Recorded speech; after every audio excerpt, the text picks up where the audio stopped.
Hello everybody in year 2. So we've got another big book this week, and this week this book is called Ridiculous.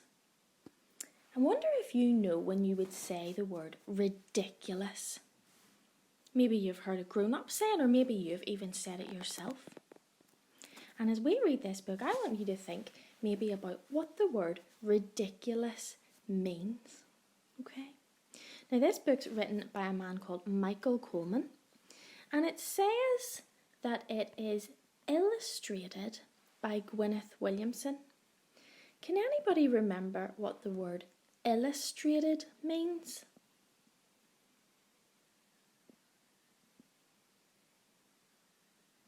Well done if you know that the word illustrated means it's the person who draws the pictures. So Gwyneth Williamson was the person who drew all these pictures on the front cover and the whole way through our book. Now let's have a read and see what's going to happen in our ridiculous book today. "Ho-hum," yawned Mr. Tortoise. "Winter is here." "So it is," yawned Mrs. Tortoise. "Come on, Shelley. Time for bed." "But I don't feel sleepy yet," said Shelley. "Ridiculous!" cried Mr. Tortoise. "All tortoises go to sleep for the winter." "Why?" asked Shelley. "Because it's cold outside and there's no food." "But I don't want to go to sleep," said Shelley. "I want to see what winter is like." "Ridiculous!" cried Mr. and Mrs. Tortoise together. Who ever heard of a tortoise out in winter? Soon Mr. Tortoise began to snore. And not long after that, Mrs. Tortoise began to snore.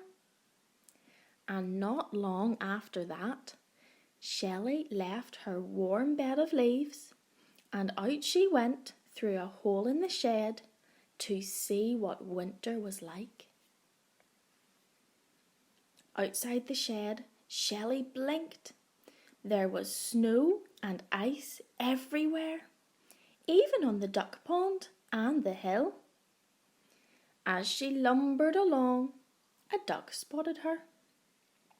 "A tortoise out in winter?" quacked the duck. "Ridiculous!" "No, it isn't," said Shelley. "Oh, no? Then let me see you break through the ice to get food like I can. Ha, quack, ha." He's right, thought Shelley. I can't do that. I don't have a beak. As Shelley began to walk up the hill, she met a dog. "Woof! A tortoise out in winter? Woof!" barked the dog. "Ridiculous!" "No, it isn't," said Shelley, feeling a bit cross. "Oh no, woof! Then let me see you keep warm by running around like I can. Ha, woof, ha." He's right, thought Shelley sadly. I can't do that either. The dog ran off after a cat, but the cat jumped onto the branch of a tree. She looked down at Shelley. "A tortoise out in winter?" meowed the cat. "Ridiculous!" "No, it isn't," said Shelley, even more crossly. "Oh no? Then let me see you run into a nice warm house as quickly as I can. Ha, meow, ha." She's right, thought Shelley, shivering with cold. I can't run like a dog or a cat. I'm much too slow. The cat raced off into her house before the dog could catch her, and Shelley trudged up to the top of the hill, where she met a bird. "A tortoise out in winter?" cheeped the bird. "Ridiculous!" "No, it isn't," snapped Shelley. "Oh, no? Then let me see you fly off home to cuddle up with your family like I can. Ha, cheep, ha." "Of course I can't fly," thought Shelley. "I can't even hop." Shelley felt cold and miserable. She remembered her lovely warm bed, and a tear trickled down her cheek. "They're all right," she thought. "A tortoise out in winter is ridiculous." Sadly, she crept behind a shed where nobody could see her crying, and slipped on a big patch of ice. Shelley fell over backwards and began to slide down the hill. Faster and faster she went. Faster than a dog could run. Faster than a cat. Until suddenly she hit a bump and flew into the air like a bird. Whee! Down she came again and landed on the icy duck pond. She slithered towards her hole in the shed, but it was all covered up with ice. "Ha, quack, ha!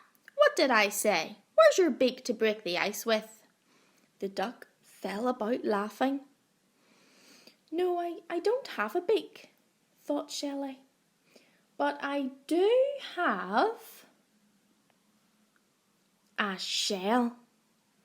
And tucking her head inside it, Shelley smashed her way through the ice into the shed and home. Mrs. Tortoise woke up as she heard all the noise. "You haven't been outside, have you, Shelley?" she asked. "Outside?" said Shelley, snuggling into bed. "Who ever heard of a tortoise out in winter?"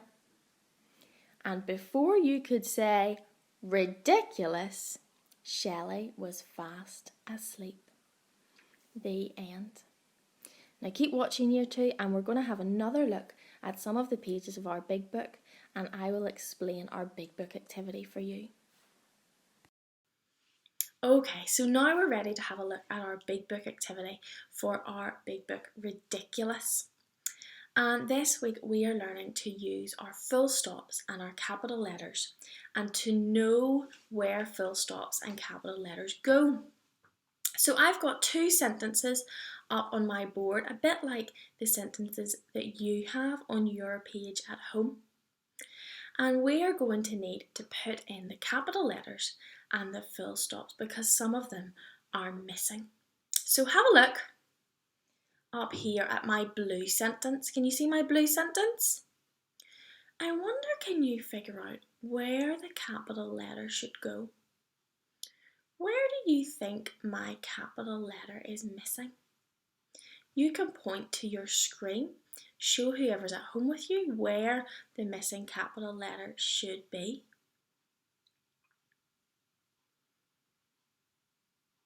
Well done. If you thought that the capital letter should go here at the very start of our sentence. So instead of our small o, we don't want that. We want a capital O, don't we? So I'm going to use my rubber and I'm going to rub out the O.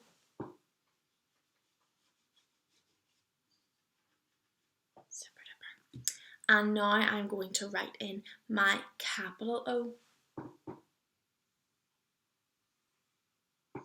And I've done it in a red pen so that you can see the different colour. So great job, there's our capital letter in our first sentence. What about our full stop? Where should our full stop be? You can point at your screen, show whoever's at home where the full stop should be. Good job, the full stop always comes at the end of a sentence. That doesn't mean we put the full stop here, because that's just the end of the line. I didn't have any more space to write the word blinked. I had to go on to the next line, but it's still one sentence. So it's not going to go here. It's going to go here at the end of blinked. So if you got those two things right, you can give yourself a pat on the back, say, well done me, I did a great job. If you maybe got one or two of those things wrong, that's okay. We're going to have another practice now with the green sentence before you go and have a go yourself. So this sentence says, Shelley felt cold and miserable. Can you spot what is missing in this sentence?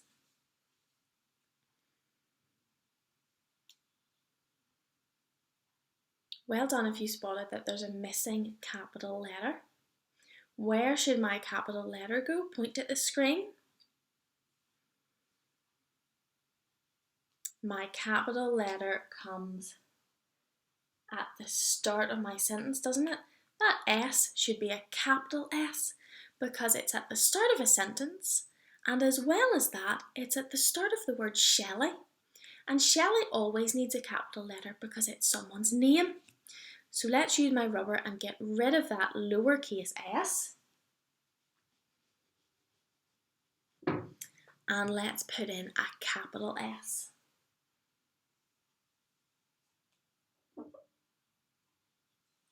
Super duper. Now we've got our capital S. There's one more thing missing from my sentence. What is it?